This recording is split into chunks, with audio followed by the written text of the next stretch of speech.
Welcome back to my YouTube channel. Hope you're doing great. It's your boy McCkinnon, and today I'm going to take you on the behind the scenes of a photo shoot that I did in Accra. But particularly, we're going to tackle the topic of how to harness colors in your photograph to make them interesting, to attract the eyes of your audience or your prospects. So without much ado, let's just dive in.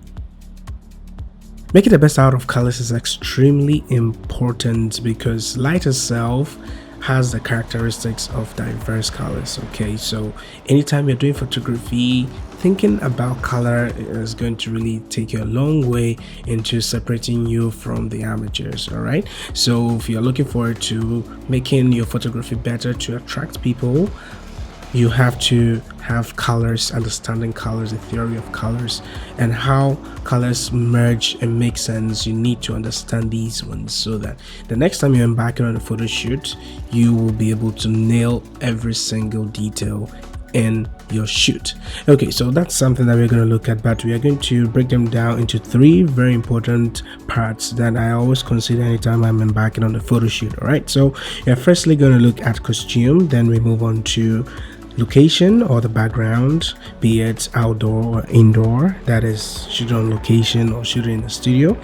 And also the third thing, which is actually the last, is gonna use or make use of props. So let's start first of all with costumes. All right, so this particular shoot that I did in Accra, I didn't really intend so many things over here, right? The time of day that I intended to shoot actually wasn't very much in the afternoon. Okay, but well, that's what we were presented with. But of course, in every situation as a photographer, you should be able to make the best out of any kind of situation that you encounter, right? So this is what I had the sun blazing hot right there in the sky, touching my model from head to toe. The entire environment was lit up and was also bright. Okay, so there's something that normally photographers will refrain from, some photographers if I should say, and they'll find the most comfort and the shades, and the trees and the buildings, or even create a diffusion panel and all that. But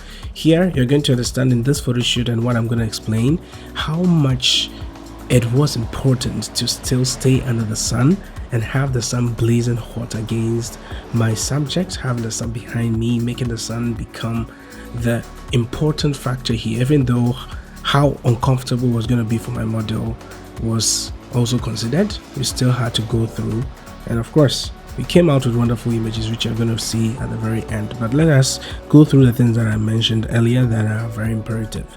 Unfortunately, upon all times, all day, when I really needed the intro to be done in a traditional way, my batteries and my microphone decided to die.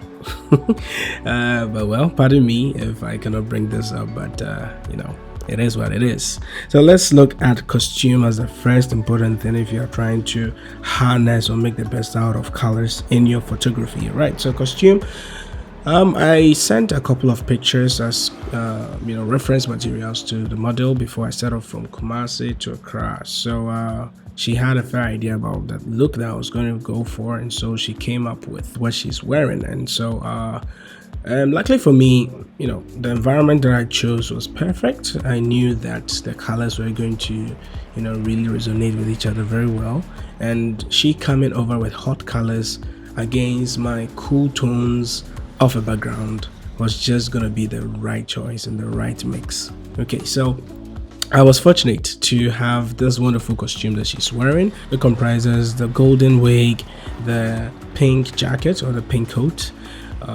she having this skirt, this red skirt, and a pair of heels. Just a wonderful touch. Abrokwa, the model, is someone that I don't stress at all when it comes to costume, and I just need to give her the idea, the things that I need, and she'll just come up with something wonderful. Considering the colors of the costume that she wore, the pink, the red, and the golden wig against her skin tone, with the sun hitting it actually brings her out of the background. The background itself is cool in tones, the green and the blue as cool colors actually recedes in the background. Even though it's a background, it still recedes in the background and does not really project itself so much, and so it was much easy to identify the subject. And of course, with the help of my shallow depth of field, I could really isolate her out of the background. So over here, costume is actually standing out and making itself a relevant instrument for harnessing colors for your photography. So the next thing to talk about is the location. In my case, I chose to shoot outdoor, but if for instance you are trying to shoot colorful images in a studio, your backdrop can be one of the most important things that you can consider to introduce color in your photography, right? So considering costume, all the colors in here and there, the makeup, everything, you know, having to do with the costuming, the backdrop is also an important factor. The backdrop can have a lot of details, can have different colors all clustered together or collated together, so that you're not restricted to just one particular color. But in my situation, the environment is my backdrop, the environment is my background, and so having the green, having the blue, and with the help of composition, of course, I could compose her in the shot pretty much, still maintaining the colorful details, the colorful instruments, the colorful subjects still there in the background, forming part of the background. And of course, not forgetting about the cars that are moving across or so.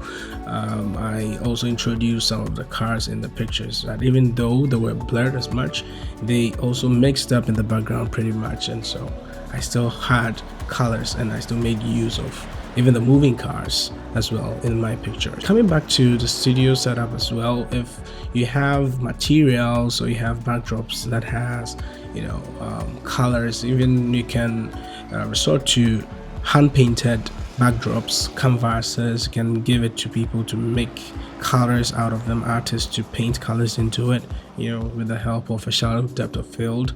So much of the imperfections of probably the brush strokes will not be really conspicuous, so you can make use of depth of field or shallow depth of field for that matter to, you know, hide some of the imperfections and still maintain your colors in your backdrop. All right, so the background, the location is also a must to consider if you're looking at you know, introducing colors in your photography.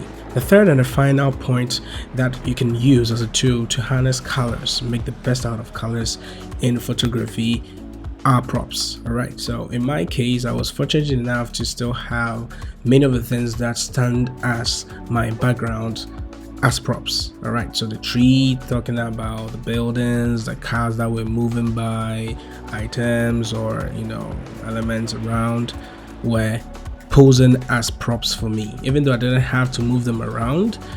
You know, in contrast against if you were to be shooting in the studio, you could introduce props that you could move around, instruments or props that the model could hold on to. Make sure that these things are colorful. So in my case, the background with the trees are green, standing right against the blue sky with the white buildings, the cars coming in with all different types of colors.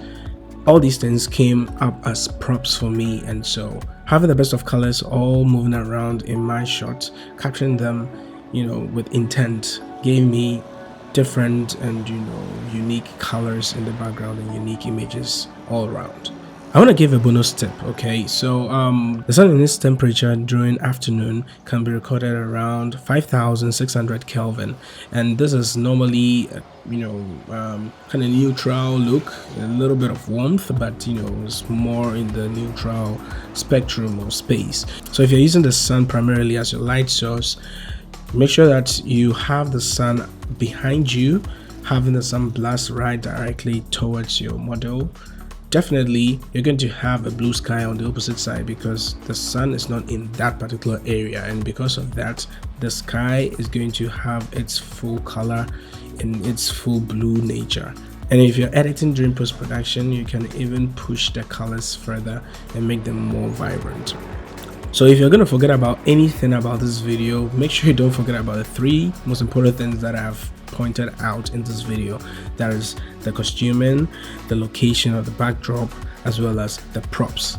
These are very imperative when you are trying to harness the best out of colors in photography. So the next time you're embarking on the next project, consider these things. Make sure that you, of course, consider where the light is coming from, and especially if the sun is right behind you, which in turn means that the sun is actually shining right against your subject. That's when you can actually harness the best out of your backgrounds, and can always make the best actually on location. But in the studio, it's a whole different environment. You're going to be looking at that as a whole different topic in the future, so that is going to be for yet another video. So there's even a more reason to subscribe to my channel, to turn on the post notification button, so that other subsequent videos that I have coming up on my YouTube channel, as as informative as this one you just watched, you will be the first to be notified once I upload them. So I hope you enjoyed this video. If you did, please comment, like, share across all social media platforms, and engage with my content over here on my YouTube channel, so that the algorithm helps me and also it motivates me to create much more content for you guys. So thank you very much for watching the video once again, and I'm gonna catch you later. Have a wonderful day. See ya.